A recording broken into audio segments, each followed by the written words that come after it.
Magandang umaga mga ka-farmers. Dito tayo sa ating palayan muli.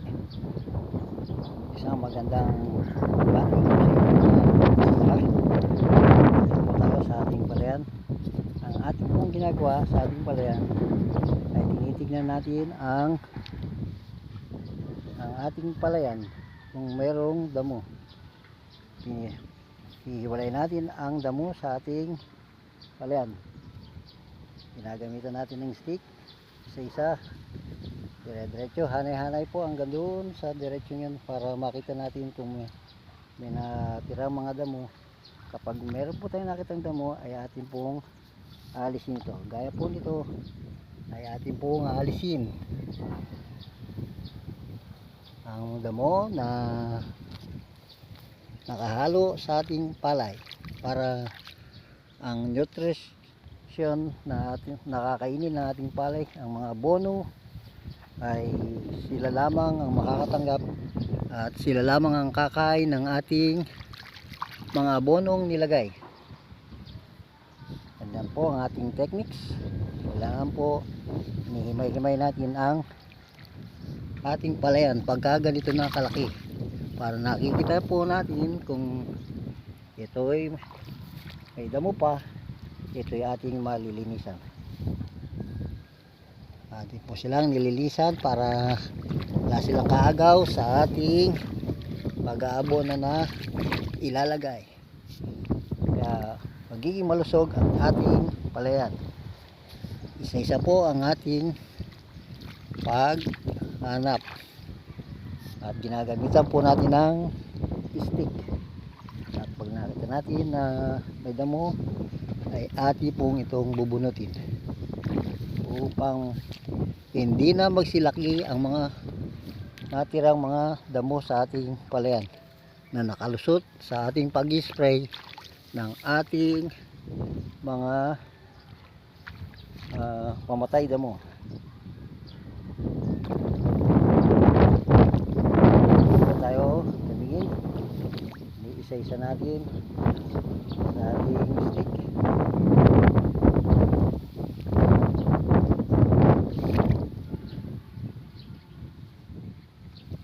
Yan po.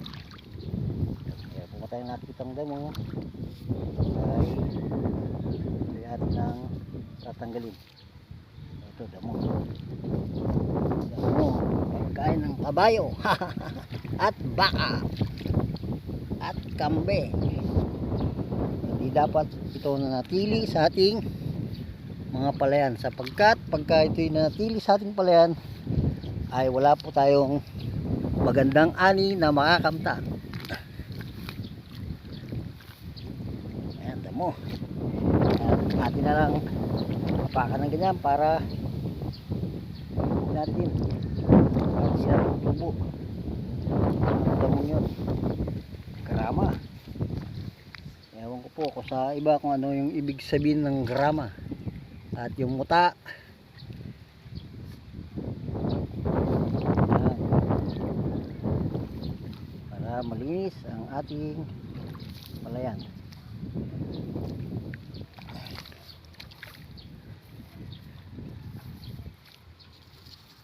Maaari din yung iba ay niwiwither na lang para maging malinis. Pero itong ating palayan ay wala lang ganong damo pagkat mayroon tayong patuloy na irrigation. Yan damo. Tanggalin natin ang mga damo para hindi na sila makihati sa abono natin ilalagay sapagkat tayo na ay mag-aabono muli sa 23 days ng ating palay.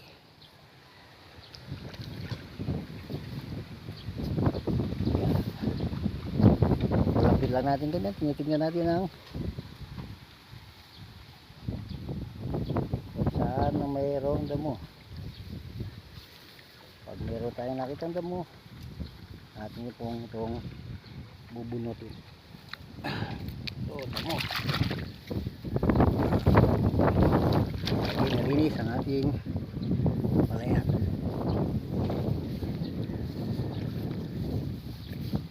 doon maging malusog ang ating palayan. Ang wala siyang kaagaw sa sunlight na ating nararamdam sa ating katawan. Kailangan silang palayan sunlight para ito'y maging vitamina rin sa kanila.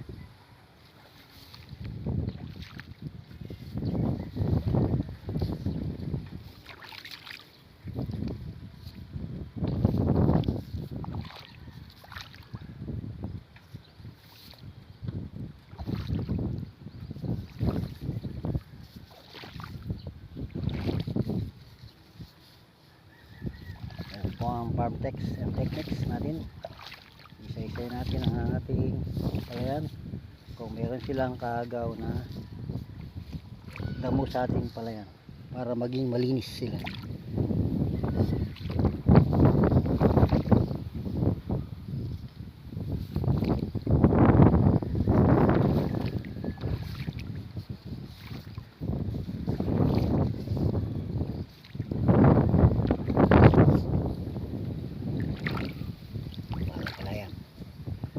Pagka ang uri ng damo ay ating makikita pa lamang kung ang damo talaga ay paano natin malalaman na talagang damo. Meron siyang sa kanyang puwit, may pulang puwit, yun ang damo talaga na hindi pwede sa ating palayan, kagaya nito.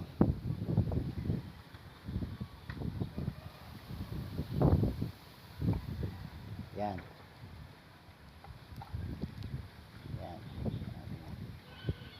Yan, damo po yan. Yung merong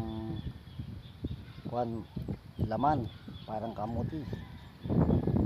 Kamuti.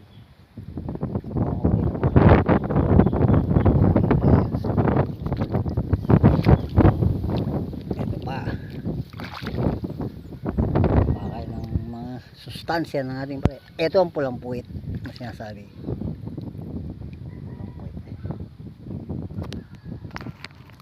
Titingnan nyo, kamukha siya ng ating palay. Kaori siya ng ating palay. Pagkakaroon sa ating palay, napahirap identify nila. Ma-identify nyo lamang siya sa puwit. Pamagitan ng kanyang puwit. Pula ang kanyang puwit. Samantalang ating palay ay puti. Bubunot tayo ng palay para ninyo makita. Ito ang palay, oh. Hindi siya pulang puwit. Yan. Ayan ang tunay na palay. Okay. Ganyan na lang po mga farmers. Naway mayroon kayong naunawaan at napulot sa mga farm techniques ng inyong lingkod. Ito po si Brother Sunny Manlungat, nagsasabing mabuhay po ang farmers. Salamat po.